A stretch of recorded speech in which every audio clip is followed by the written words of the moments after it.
ဒီနေ့ညတပတ်တပင်ခန္ဓာကိုရှင်ဘုန်းတော်သခင်ရှင်တော်မြတ်ဖရာဤ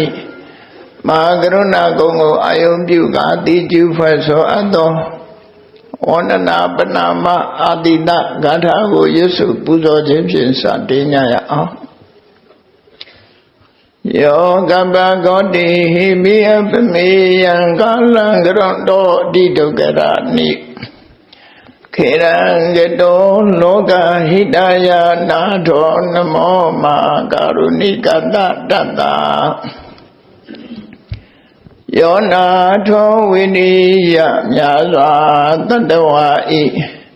ချမ်းသာစီးပွားလိုလားတောင်းတဂုံပေါင်းခါသည်ဖြင့်နာထမြညာခြင်းရှင်တော်မြတ်ဖရာသည်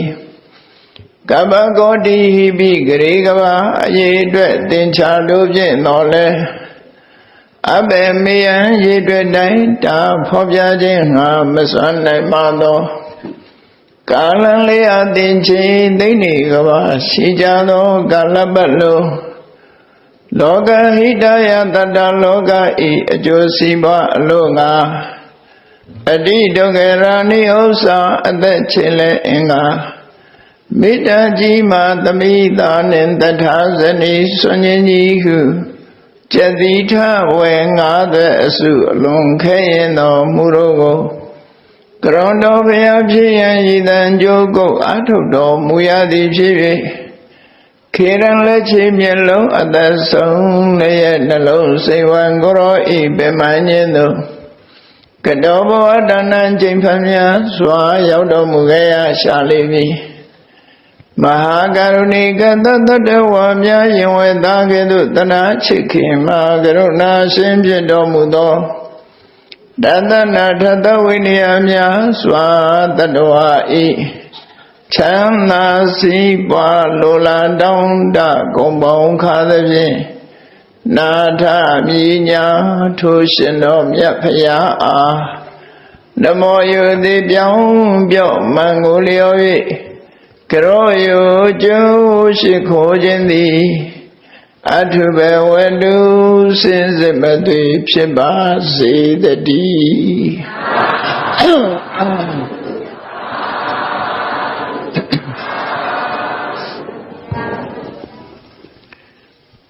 2600ခုနှစ်ပြည့်ဓမ္မစကြာနေ့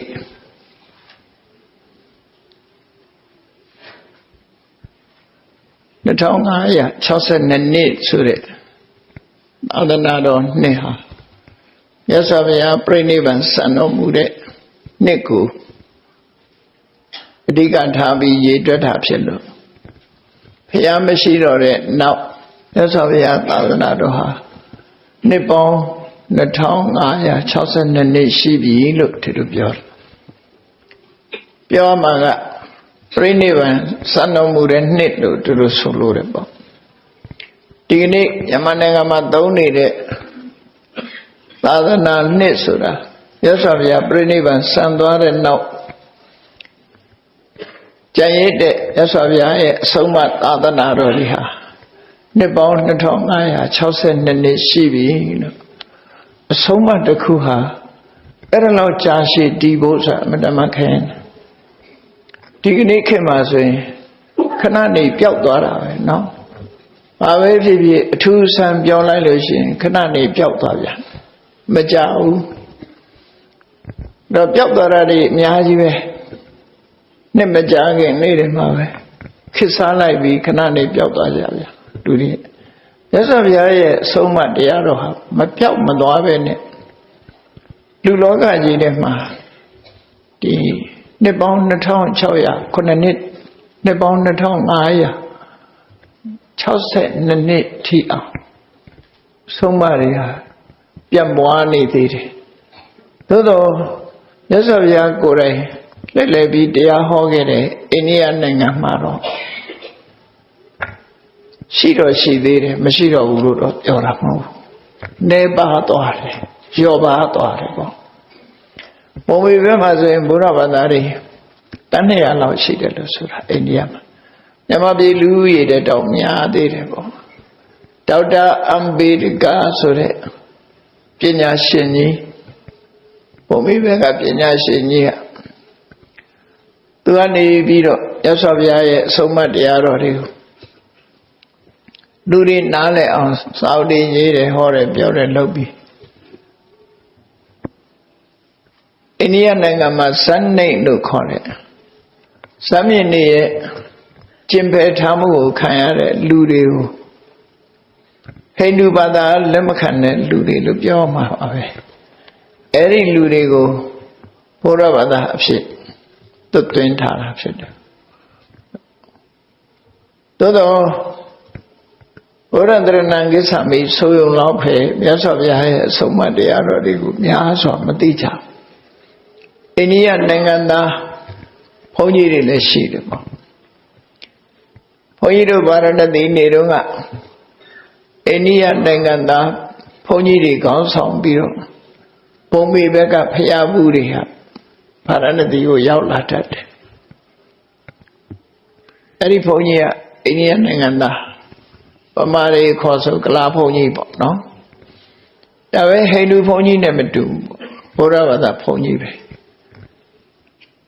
အဲ့ဒီလိုဘုရားဘာသာတွေအိန္ဒိယနိုင်ငံမှာရှိတာတော့ရှိတယ်သို့သောအဆုံးအမတရားတော်တွေဟာကွယ်ပြောင်းသလောက်ဖြစ်နေပြီလူစိတ်ဝင်စားတဲ့အရာမဟုတ်တော့ဘူးဘုရားကရာတို့တပည့်ဆက်ကြဟောတဲ့မိဂရာဝုံတို့ပြိဋိဘံဆံသွားတဲ့ကုသနာယုံတို့ဖျားမွေးခွာတော်မူတဲ့ဒီဘောနိုင်ငံထဲမှာရှိတဲ့လုံမဏီတို့ဆိုတာတွေကတော့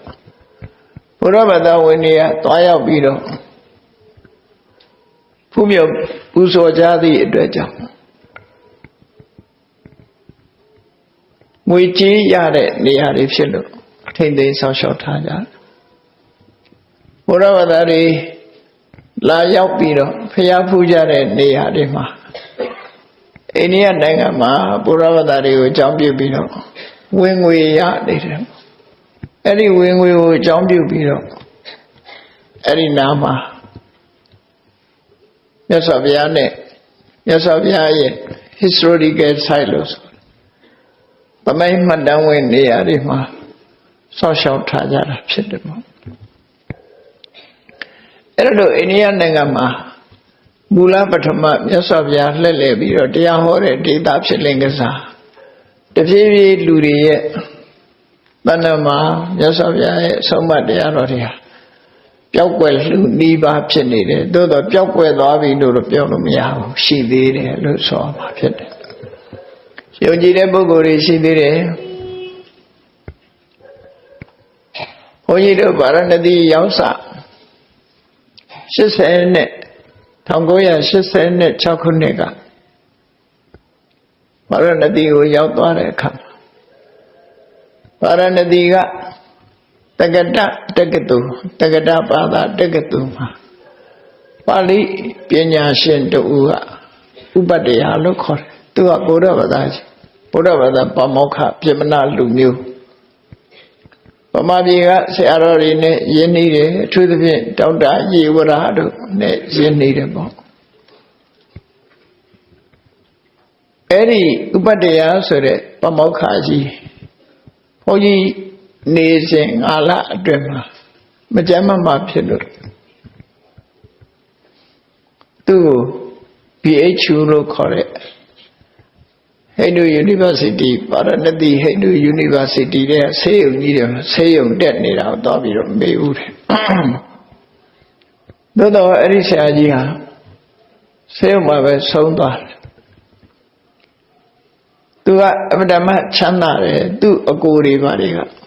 သူတို့အိမ်မော်တောင်ဟယ်လီကော်ပတာကျလို့ရအောင်တိုက်ကြီးတွေအမတမကြီးတယ်ချမ်းသာကြွယ်ဝတဲ့မျိုးရိုးကသူကသို့တော့သူကဗုဒ္ဓဘာသာဖြစ်နေကျန်တဲ့သူ့ရဲ့ဆွေမျိုးသားချင်းတွေကတော့ဟိန္ဒူဘာသာဝင်တယ်သူတူတဲ့ရဲ့ထူဖောက်ပြီးတော့ဗုဒ္ဓဘာသာဖြစ်နေတာသူကဗုဒ္ဓဘာသာသူနဲ့ပတ်သက်လာတဲ့ပုဂ္ဂိုလ်တွေဒီအတုဝအခမ်းအနားတွေချပြီးဆိုလို့ရှိရင်ဗုဒ္ဓတရဏံကိစ္စမိဆိုခိုင်းပြီးချတာသူကအလုံးကဗုဒ္ဓတရဏံကိစ္စမိဆိုတာ ဗမာအတုပချတာနဲ့ဟိန္ဒူအတုပချတာအိန္ဒိယဟိန္ဒူတွေအတုပချတာမတူဗမာပြည်မှာပြောလို့ရှိရင်ငယ်တော့လည်းကြားဘူးတယ်ကလားတိကတ်နဲ့ချဆိုဟုတ်တယ်ဝါပင်ကဝါတွေကိုခုတ်ပြီးတော့အဲ့ဒီဝါစိမ်းကလုတ်ပြီးတော့အဲ့ဒီပေါ်လောင်းတင်ပြီးချတာတို့တကူလုံးရေးပတ်ပြီးတော့သွားတယ်အဲ့လိုသူရဲ့အတုပါကိုဘုန်းကြီးတို့လိုက်ပို့တယ်သို့တော့သူများတို့ကတော့သူကဗုဒ္ဓသရဏံကိစ္စမိဆိုပြီးချခိုင်းမယ်သူကြတော့ဗုဒ္ဓသရဏံကိစ္စမိဆိုမှတော့မရှိတော့ဘာဆိုသွားတော့ဆိုရာမဏံစัจ जा ဟဲဆိုတာကိုဆိုတယ်တော့ကလားဟိန္ဒူစကားနဲ့ရာမဏံစัจ जा ဟဲဆိုရာမဘုရားရဲ့အမိနာမသည်မှန်ကန်ပါတယ်ဆိုတဲ့အဓိပ္ပာယ်နဲ့စัจ जा ဟဲဆိုတာသစ္စာမှန်ကန်တယ်အဲ့ဒါနဲ့ပဲတလန်းလုံးတဟဲရဲဟဲပြီးတော့ဂင်္ဂမြေကမ်းမှာသူ့ကိုတချိုးတာအဲ့တော့လိုက်သွားဘူးလို့ပေါ့တွေ့ကြုံတစ်ခုပေါ့နော်အဲ့တော့အိန္ဒိယနိုင်ငံမှာဗုဒ္ဓဘာသာစာတစွန်းတစ်စာလောက်ပဲရှိတော့တစွန်းတစ်စာလောက်ရှိတော့သို့တော့ဘုရားဌာနတွေရှိနေသည့်အတွက်ကြောင့်ဗုဒ္ဓဘာသာထုံးကား40အောင်တော့ရှိတယ်ပေါ့ဗမာပြည်ကသွားတဲ့ဆရာတော်တွေဗမာကျောင်းတွေအဲ့ဒါတွေရှိတယ်တိဘက်ကလာတဲ့တိဘက်ကျောင်းတွေရှိတယ်ဂျပန်ဗုဒ္ဓဘာသာကျောင်းတွေရှိတယ်ကိုရီးယားဗုဒ္ဓဘာသာထိုင်းဗုဒ္ဓဘာသာကမ္ဘောဒီးယားလာအိုဗုဒ္ဓဘာသာကျောင်းတွေနဲ့ဗုဒ္ဓဘာသာတွေကတော့သူတို့လူမျိုးမဟုတ်တော့ဗုဒ္ဓဘာသာတွေရှိတော့သူတို့လူမျိုးတွေကတော့ခုနဒေါက်တာအမ်ဘေဒကာရဲ့ဆောက်ရှောက်မှုကြောင့်ဗုဒ္ဓဘာသာဖြစ်တယ်ဒီကနေ့မှလည်းပဲကုသိနာယကျောင်းမှာတရင်သုံးတဲ့ဆရာတော်ဥညနေတရာအစာရှိကုသိနာယဆရာတော်အဲ့ဒီကုသိနာယဆရာတော်ကလည်းဟိန္ဒူဘာသာစကားကိုတတ်သည့်အတွက်ကြောင့်သူ့ပတ်ဝန်းကျင်ကလူတွေလည်းပဲထို့တူပဲဗုဒ္ဓသရဏကိစ္စမီဆိုပြီးဗုဒ္ဓဘာသာကလားတွေရှိလာတယ်ပေါ့အဲ့လိုတော့ရှိတယ်သို့တော့ဘုရားဘာသာဆိုတဲ့နေရာမှာတရားအသိဉာဏ်နဲ့ပါတဲ့ဗုဒ္ဓဘာသာအမိကံဗုဒ္ဓဘာသာတို့ဟာမျိုးဖြစ်နေတယ်အဲ့တော့မြန်မာပြည်မှာလည်းပဲကြည့်မယ်ဆိုလို့ရှိရင်အများစုကတော့အမိကံဗုဒ္ဓဘာသာလို့ဖြစ်လာတယ်သို့တော့မြန်မာပြည်မှာကသာသနာပေါင်းဝင်ပြီးသာသနာဝန်ထမ်းနေတဲ့ယဟန်တွေ3 သိန်းကျော်ကျော်ဒီတဲ့ပို့တယ်လို့လည်းပြောကြတယ်ပေါ့3 သိန်းကျော်ကျော်ရှိနေတော့အဲ့ဒီတန်ဃာတွေကတော့စာပေသင်ကြားပို့ချနေကြတာဖြစ်လို့ကိုယ်ဆက်ရဆက်ရတရားဓမ္မတွေဘုရားဘာသာအကြောင်းကိုတော့သိကြတယ်လို့ပြောဒီကနေ့ခေတ်မှာအဘိဓမ္မာသင်တန်းတွေပို့ချနေတဲ့လူပုဂ္ဂိုလ်များဆိုင်ရာအဘိဓမ္မာသင်တန်းတွေလည်းများစွာရှိတော့တရားဓမ္မကိုသိတဲ့ဘုရားဘာသာတွေတိုးပွားလာတယ်လို့တော့ပြောလို့ရတယ်ပေါ့နော်သို့တော့ဥယျာဉ်နဲ့စာမဲ့ဆိုရင်တော့ဘုရားဘာသာဥယျာဉ်ထဲမှာအသိဉာဏ်နဲ့ဘုရားဘာသာဖြစ်တဲ့ပုဂ္ဂိုလ်ကလဲနေသေးတယ်လို့ပြောအောင်မှာဖြစ်တယ် tradition နဲ့ရောထွေးနေတဲ့ဘုရားဘာသာတွေများတယ် tradition နဲ့ရောထွေးတယ်ဆိုတာဘာလို့ရွှေဒဂုံဘုရားကိုသွားချစ်လိုက်စနေသားကစနေတောင်သွားပြီးဘုရားရှိခိုးတယ်ဒီပြင်တောင်ရှိခိုးလဲကုသိုလ်ရတာပဲသို့တော့အစွဲလေးကစနေသားကစနေတောင်ကဘုရားကိုရေလောင်းတယ်မေးပူဇော်တယ်တနင်္ဂနွေသားကတနင်္ဂနွေတောင်သွားတယ်တနင်္ဂနွေတောင်ကဘုရားကိုရှိခိုးတယ်အဲ့ဒီအစွဲလေးတွေကတော့ဘုရားဘာသာအယူဆမဟုတ်ဘူးပေါ့နော်ဘုရားကိုကိုးကြတယ်ဆိုပေမဲ့လို့အယူဆွဲလေးတွေပါဝင်နေတာတွေဖြစ်တယ်ဗေဒင်ကိုလည်းယုံကြတယ်တကုံကုတ်ကားဆိုတာစက္ကူလှုပ်ထားတဲ့တကုံကုတ်ကားအတုကလေးနဲ့ရေရရာခြေကြတယ်ဒါတွေကဘုရားဘာသာအတွေ့ခေါ်တယ်မဟုတ်ဘူးအကျဉ်းစီအောင်လို့တဲ့ဂျမင်ဆိုင်တယ်ချက်ချင်းကြီးပွားခြင်းတော့ချင်းပင်ဆိုင်တယ်ဒါပြင်ချင်းပဲစားနေဟောအဲ့ဒါလိုလည်းမဟုတ်ဘူး နော်စွန်ရင်လို့စွန်ပလင်ပွင့်ဆိုင်တယ်ဆိုတာရှိသေးတယ်လူမစွန်မဲနဲ့မျက်စိစွန်သွားအဲ့လိုအယူဆွဲလေးတွေဟာဘုရားဘာသာနဲ့မဆိုင်တဲ့အယူဆွဲလေးတွေဟာကန့်ညိနေတယ်ကန့်ညိနေသည့်အတွက်ကြောင့်ဘုရားဘာသာကိုသိပြက်စေတယ်မြတ်စွာဘုရားရဲ့အဆုံးအမတရားတော်တွေကိုရုပ်ပြက်ဆင်းရဲဖြစ်စေတယ်နော်ဒါတွေကရုပ်ပြက်ဆင်းရဲဖြစ်စေတယ်ရှင်ရကုံဘုရားပေါ်မှာဓာတ်ခန်းနတ်ခန်းတွေအားလည်းပဲရုပ်ပြက်ဆင်းရဲကိုဖြစ်စေတယ်နော်အဲ့တော့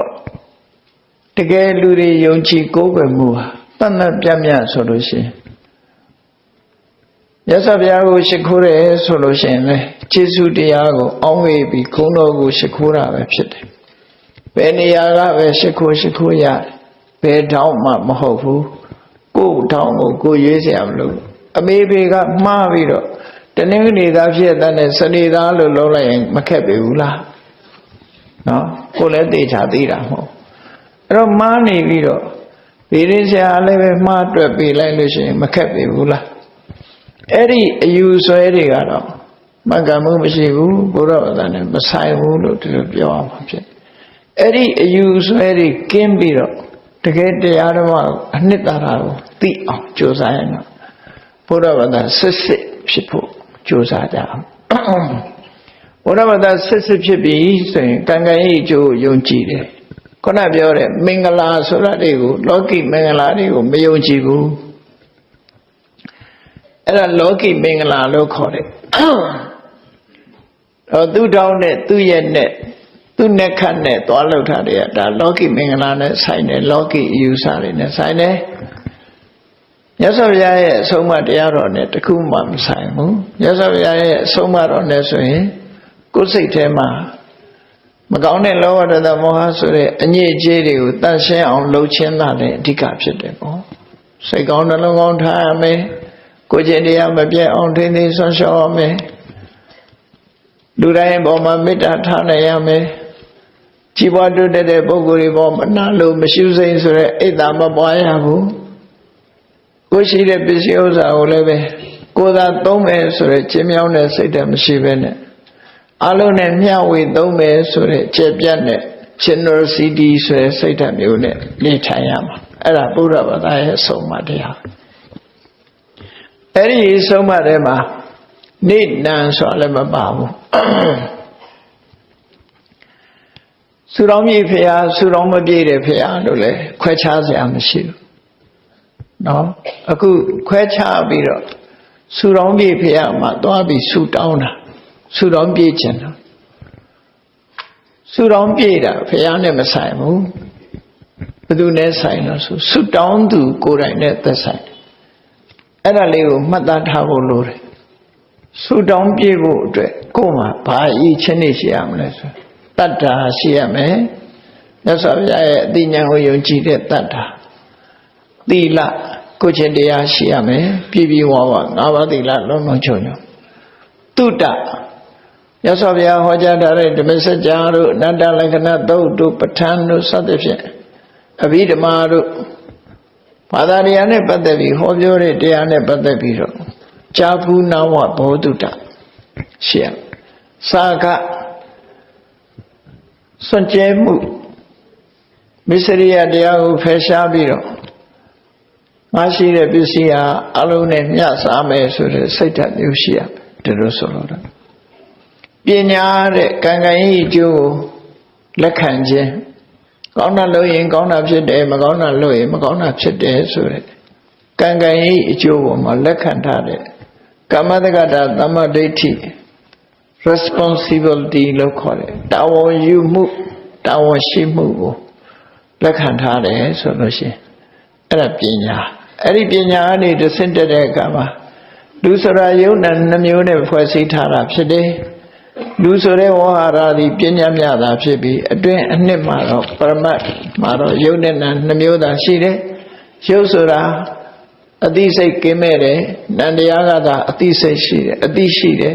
ရုပ်ကသိနိုင်ခြင်းမရှိဘူးသိတာနဲ့မသိတတ်တာနှစ်ခုပေါင်းစပ်ထားတယ်ဥပမာမဲ့ရိုဘောဆိုတဲ့စက်ရုပ်ကလေးရှိတယ်လှုပ်ရှားတယ် စကားပြောတယ်ဆိုတာဘက်ထရီစွမ်းအားနဲ့တွင်းထားတဲ့ဒီစက္ကရိယာကြောင့်လှုပ်ရှားနေတာတကယ်အယုတ်ကြီးကဘာမှမလှုပ်ရှားနိုင်ဘူးစက္ကရိယာစွမ်းအားနဲ့လှုပ်တာအဲ့ဒီအတိုင်းပဲနန္တရားရဲ့စွမ်းအားနဲ့လူတွေဟာစကားပြောတယ်လှုပ်ရှားတယ်သွားလာတယ်ရုပ်တရားကြီးကဘာမှမလှုပ်ရှားနိုင်ဘူးဒီလိုဆိုလို့အဲ့ဒါကွဲပြားခြားနားစွာသိပြီးလောကကြီးမှာရှိသမျှဒီအကြောင်းတရားတွေပေါင်းစပ်ထားလို့ဖြစ်နေတဲ့အရာဘယ်အရာမှမမြဲဘူးလို့ဆိုတဲ့အသိဉာဏ်ဝိပဿနာအသိဉာဏ်အဲ့ဒီအသိဉာဏ်ရှိပြီဆိုရင်အလုံးပေါင်းလိုက်ရင်အရေးချင်း9ရက်တတ္ထာသီလသုတ္တစာကပညာအဲ့ဒီအရေးချင်း9ရက်ရှိပြီဆိုလို့ရှိရင်ကိုယ်ဆန္ဒတွေပြည့်စုံနိုင်တယ်ဆုတောင်းပြည့်နိုင်တယ်လို့ပြောတယ်နော်အဲ့ဒီ5ခုမရှိဘဲနဲ့ဆုတောင်းရင်ကတော့ပါဇက်ညောင်းအားပေါက်တာပဲရှိရလာမှာတော့မဟုတ်နော်အဲ့ဒါရှိဖို့လိုအပ်တယ်လို့ဆူတောင်းပြည့်တယ်မပြည့်ဘူးဆိုတာဘုရားနဲ့မဆိုင်ဘူးကိုယ်နဲ့သာဆိုင်တယ်လို့မှတ်စေတီပထိုးတွေ့ရင်ရွှေရှိရှိမရှိရှိမြတ်စွာဘုရားကိုရည်စူးပြီးတော့တည်ထားတဲ့စေတီဆိုဘုရားကတော့အာယုပြုပြီးတော့ရှိခိုးရင်အလုံးဟာဘုရားကိုပူဇော်တာကြီးပဲဖြစ်လို့ရွှေတကုံဘုရားကြီးကိုပူဇော်တာနဲ့လမ်းဘေးကထုံးထုတ်ထားတဲ့ဘုရားလေးပူဇော်တာနဲ့တူတူပါတူတူပဲစိတ်ကိုတူအောင်ထားနိုင်ဖို့လိုအပ်တယ်ပေါ့နော်ရွှေရှိလို့သွားအထင်မကြီးလေနဲ့နော်ရွှေရှိလို့အထင်ကြီးတာမျိုးဖြစ်သွားတယ်အဲ့ဒါကြောင့်ရွှေရှိတဲ့ဘုရားမှာကိုးကွယ်တာမျိုးဖြစ်သွားတယ်အဲ့လိုမဟုတ်ဘဲနဲ့ဘုရားဆိုတာဟာမြတ်စွာဘုရားရဲ့ဓာတ်တော်မွေးတော်တွေထက်သွင်းထားပနာထားတာဖြစ်လို့အလုံးဟာမြတ်စွာဘုရားရဲ့ကိုယ်စရောစားလောက်ထားတာဖြစ်လို့ဘုရားကိုယေရှုဥတည်ထားတာဖြစ်လို့အဲ့ဒီယေရှုဥတည်ချက်တည်းကဂုဏတော်ကိုးပါးကိုအာယုပြုပြီးတော့ရှ िख ိုးမဲ့ပူဇော်မဲ့ဆိုရင်ကောင်းကျိုးချမ်းသာတွေရနိုင်တယ်လို့သူတို့ဆိုအဲ့ဒါကြောင့်မို့ပညာနဲ့ဘုရားဘာသာဖြစ်ဖို့လိုအပ်တာပေါ့မြတ်စွာဘုရားပြိဋိဘံစံတော်ပြီးတဲ့နောက်မှာမြတ်စွာဘုရားရဲ့အဆုံးအမတွေဟာကြည့်နှစ်ပေါင်း2562နှစ်အဲ့ဒီထက်အောင်တည်ရှိနေတချို့နေရာမှာအစိပ်ပိုင်းများသာတည်ရှိပြီးတချို့နေရာမှာအပြည့်အဝတည်ရှိဒါဖြင့်မြတ်စွာဘုရားရဲ့အဆုံးအမစကားတွေပြည့်ပြည့်စုံစုံတည်ရှိတဲ့နိုင်ငံဟာဘာနိုင်ငံလဲဆိုရင်မြန်မာနိုင်ငံပဲပေါ့ဒါကတော့ဘယ်သူကညင်းဆိုနိုင်မှာမဟုတ်ပိဋကတ်3သွဲနိကေ9ပြတပည့်ခန္ဓာပေါင်း8400ဟာမြန်မာပြည်မှာအပြည့်စုံရှိတာဖြစ်တယ်တချို့နိုင်ငံတွေမှာအပြည့်စုံမရှိတော့အပြည့်စုံရှိအောင်တော့တိပိဋကဒရဒီပိဋကတ်3ပုဒ်တွေကိုသင်္ဟန်ကျက်မှတ်နေတာမြန်မာနိုင်ငံပဲရှိတယ်တခြားနိုင်ငံမှာမရှိဘူးဒီဘက်က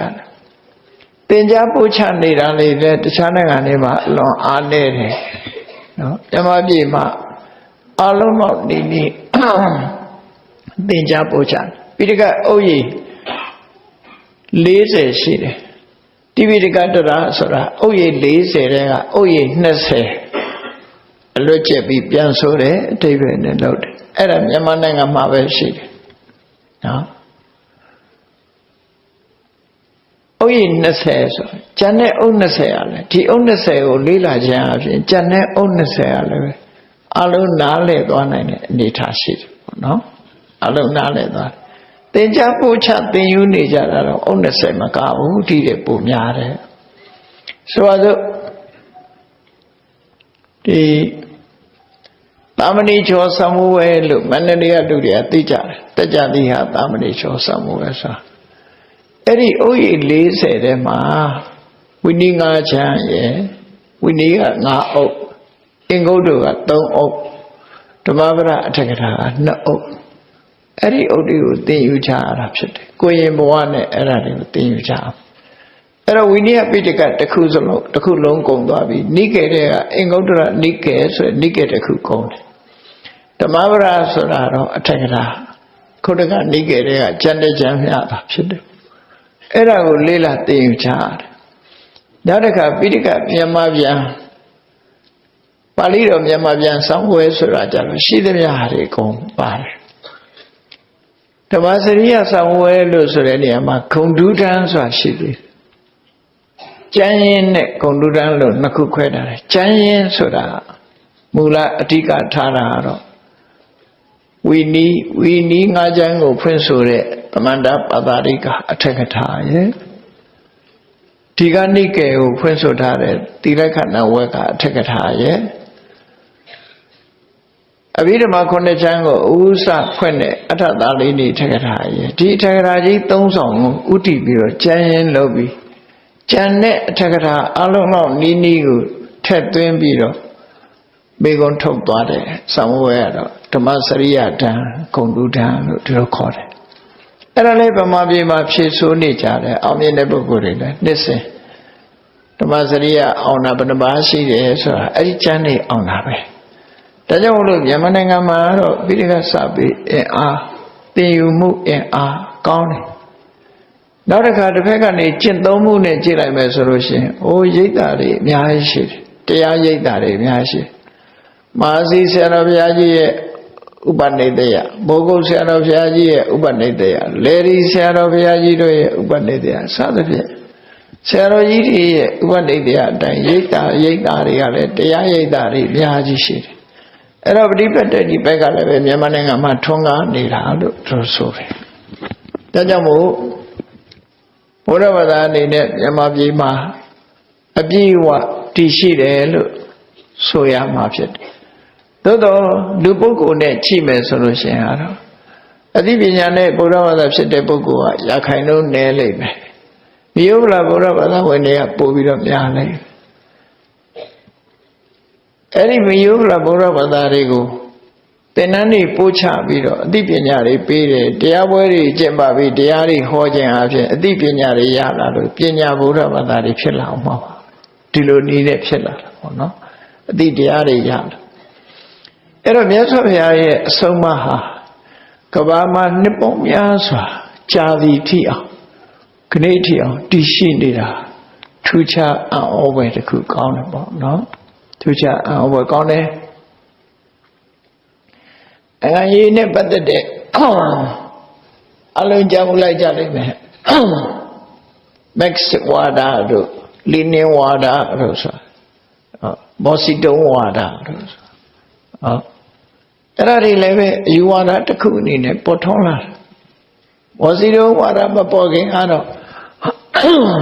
ကွန်ပျူတာလို့ခေါ်တဲ့တရုတ်ပညာရှင်ကြီးရဲ့ဝါဒ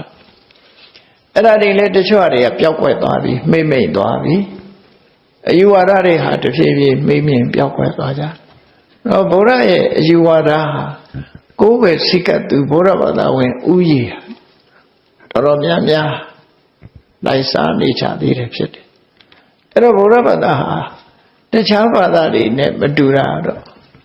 ယုံကြည်ကိုယ်ပဲယုံတတ်ဘာသာမဟုတ်ဘဲနဲ့လက်တွေ့ကျင့်သုံးရမယ့်ဘာသာဖြစ်တယ်ပေါ့ဆိုလိုတာကပညာဘုရားဟောကြားထားတဲ့အဆုံးအမတိုင်းသင်ယူမှတ်သားပြီးတော့ကိုယ်တွေ့လက်တွေ့လိုက်နာကျင့်သုံးမှဘုရားဘာသာအစစ်ဆိုတာဖြစ်လာမှာဖြစ်တယ်။ဒါကြောင့်မို့လက်တွေ့ကျင့်သုံးနိုင်ဖို့အရေးကြီးတယ်ပေါ့။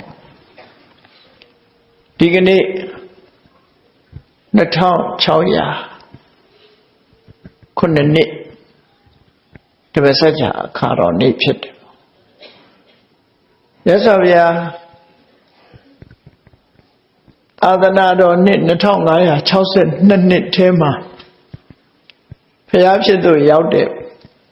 45နှစ်ကိုထက်ပေါင်းလိုက်မယ်ဆိုလို့ရှိရင်တပည့်ဆက်ကြတရားဟောတဲ့နှစ်ကိုသိရမှာဖြစ်တယ်ပေါ့ဘုရားဖြစ်တဲ့နှစ်မှာပဲတပည့်ဆက်ကြတရားဟောတာမို့အကျမ်းများအဖြစ်တပည့်ဆက်ကြဆိုတဲ့ဒေသနာတော်တဲ့ဒေသနာတော်ဟာခဏအထိရွတ်ဖတ်30ပူဇော်နေချတော့မယ်ဖြစ်တယ်အဲ့ဒါနှစ်ပေါင်း2600ခုနှစ်ဒီကနေ့ပြည့်တဲ့နှစ်အဲ့တော့အခုလိုအချိန်မျိုးပါပဲအနောက်လောကရကနေမင်းကြီးကအနောက်လောကရမှာဝင်ရောက်သွားတဲ့အခါမှာအရှိလောကရကနေပြီးလာပြီဝန်းကြီးကပေါ်ထွန်းလာတယ်အဲ့ဒီအချိန်မှာမြတ်စွာဘုရားဣတိပတနာတော်ထဲမှာတပည့်ဆက်ကြတရားကိုဟောတယ်လို့ဒါဟောတဲ့အချိန်ကလည်းဒီလိုအချိန်လို့ပြောမှာပေါ့နော်နေဝင်လာတဲ့အချိန်လေးမှာမြတ်စွာဘုရားစတင်ဟောတယ် အဲ့လိုဟောတဲ့ထဲမှာလူသားတွေအနေနဲ့ကတော့စဉ်းစားကြည့်ပေါ့မိဂရာဝုံတို့ဗမာတွေခေါ်နေကြတဲ့ဣတိပတနာတော်ကြီးဟာတကယ်တော်ကြီးပဲအဲ့ဒီတော်ကြီးထဲမှာညအခါဆိုရင်လူတွေသွားရဲမှာမဟုတ်တာနော်တော်ကြီးထဲမှာရသော်ဘုရားသခင်ရောက်ရှိလာပြီးတောထဲမှာနေထိုင်ကြတဲ့ပိဿဝကိယတိ5ပါးအဲ့မှာရှိနေရသော်ဘုရားကြွပြီးတော့သူတို့ကိုတပည့်ဆက်ကြတရားဥဟောတယ်လို့ဆိုရမှာပေါ့စัจ जा လို့ဆိုတဲ့အခါဗမာလူမျိုးတွေရဲ့စိတ်ထဲမှာစัจ जा ဆိုတာလဲနေတယ်လို့ပဲအောင်းမိကြတယ်ဒါမို့လို့လဲပိန်ကြီးသရနဲ့လဲပြကြတယ်တကယ်ကတော့ဓမ္မစက္ကဓမ္မစက္ကစက္ကဆိုတာဘာကိုပြောတာတုံးလို့ဆိုလို့ရှိရင်မြတ်စွာဘုရားရဲ့ဟောပြောနိုင်တဲ့ဒေသနာဉာဏ်စွမ်းဟောပြောတတ်တဲ့ဒေသနာဉာဏ်စွမ်းရည်ကိုဓမ္မစက္ကလို့ခေါ်တယ်တရားတော်ကိုထုတ်ဖော်ပြီးတော့လူတွေရဲ့နှလုံးသားထဲရောက်အောင်ဟောပြတဲ့ဒေသနာဉာဏ်ကိုစတင်ပြီးတော့အလုံးလုံးထားအောင်ဓမ္မစက္ကဘဝတနာလို့သူတို့ခေါ်တယ်ဒီအချိန်တုန်းကရှေ့မှာဘယ်သူကမှမဟောသေးဘူးမြတ်စွာဘုရားသိတဲ့တရားတွေကိုဘယ်ပုဂ္ဂိုလ်ကိုမှမဟောခဲ့ဘူးမဟောသေးဘူးဣတိပတနာတော်ရောက်တဲ့အခါမှာဒီကနေ့ဒီရက်ဒီအချိန်မှာရှင်ကုဏ္ဏညာအမှုရှိတယ်ပိဿဝကိ5ပါးကိုမြတ်စွာဘုရားစတင်ပြီးတော့ဓမ္မစက္ကပဝတ္တနာသုတ်တံကိုဟောတယ်အဲ့တော့သိဖို့ရဓမ္မစက္ကဆိုတာဘာကိုခေါ်ရအောင်လို့ဆိုရင်ဒေသနာဉာဏ်ဆိုတာဘယ်လိုရှင်းပြရမလဲလို့နားလဲတဲ့အသိဉာဏ်ကိုဒေသနာဉာဏ်လို့ခေါ်တယ်အဲ့တော့ဒေသနာဉာဏ်ဆိုတာကအလုံးလုံးတဲ့ဟာဒေသနာဉာဏ်မတိုင်ခင်ကဒါတွေကိုသိရှိသဘောပေါက်ပြီးသားဖြစ်တဲ့ပฏิဝေဒဉာဏ်ဆိုတာလည်းရှိသေးတယ်ပฏิဝေဒဉာဏ်ကဘယ်မှာဖြစ်တုံးဆိုရင်ဗုဒ္ဓဂယာမဟာဗောဓိပင်အောက်မှာဖျားဖြစ်တဲ့အချိန်မှာတရားခတ်သိမ်းကိုအကုန်သိသွားတာအဲ့ဒါပฏิဝေဒဉာဏ်လို့ခေါ်တယ်တရားစစ်တရားမှန်သစ္စာ၄ပါးကိုထိုးထွင်းပြီးတော့သိသွားတာပฏิဝေဒဉာဏ်အဲ့ဒီသိထားတဲ့အတိုင်းဒီကနေ့စတင်ရှင်းပြတာကိုဒေသနာဉာဏ်နဲ့ရှင်းပြတာဖြစ်တယ်အဲ့တော့ဓမ္မစက္ကဆိုတာဟာဒေသနာဉာဏ်ကိုဆိုလိုတယ်လို့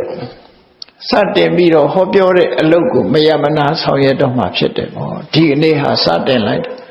ဆိုလိုတာတရားပွဲကြီးဒီကနေ့စလိုက်ပြီလို့ပြော